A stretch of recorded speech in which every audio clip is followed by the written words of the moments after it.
নমস্কার। আমরা রয়েছি রামকৃষ্ণ মঠ আঁটপুরে।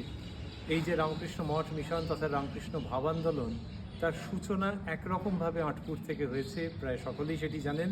কিন্তু এই পবিত্র ধ্বনি মণ্ডপের সামনে দাঁড়িয়ে সেই কথা ভাবতে আমাদের ভালো লাগছে যে যখন স্বামী বিবেকানন্দ তাঁর ওই গুরু ভাইদের নিয়ে, তখন তিনি নরেন্দ্রনাথ, সেই সময়তে যখন বরানগরে রয়েছেন, আর ওই গুরু ভাইদের অন্যতম স্বামী প্রেমানন্দজি বা বাবুরাম মহারাজ, সেই বাবুরাম মহারাজের এটি হচ্ছে জন্মস্থান এই আঁটপুর।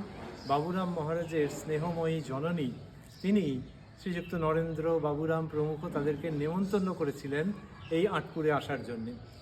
এসে কি হলো যে তখন শীতকাল, এবং কোনো একটা শীতের রাত্রে, বেশ কনকনে শীত আমরা অনুমান করতে পারি, ধুনি জ্বালা হয়েছে।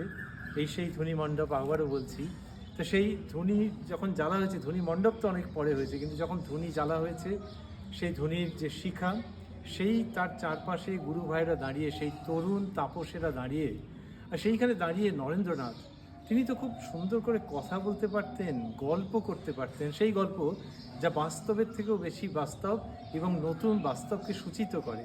নরেন্দ্রনাথ সেইখানে দাঁড়িয়ে গল্পের মতো করে বলে যাচ্ছেন যীশু খ্রিস্টের কাহিনী, বলছেন তিনি এবং তার শিষ্যদের ত্যাগ বৈরাগ্যের কাহিনী।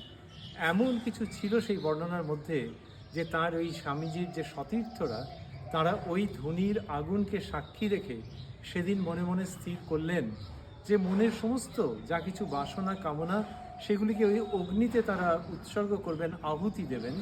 সেগুলিকে অগ্নিতে আহুতি দিলেন এবং ঠিক করলেন যে ওই সংসার জীবনে আর তারা ফেরত যাবেন না। তারা কি সংসার জীবন একেবারে খারাপ? তা কেন? কিন্তু ওই তারা যখন ঠিক করছেন যে সন্ন্যাসের জীবনে থাকবেন, তখন থেকেই যেন ঘড়ির কাঁটা রিসেট হয়ে যাচ্ছে। তখন থেকে যেন 1, 2, 3, 4 করে একটা নতুন যুগের সূচনা হচ্ছে, নতুন একটা ভাব প্রবাহের সূচনা হচ্ছে।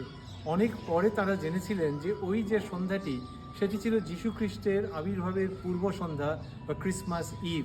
সেদিন যে তারা সংকল্প করেছিলেন সন্ন্যাসী হবেন তারা, তার বাকিটা ইতিহাস।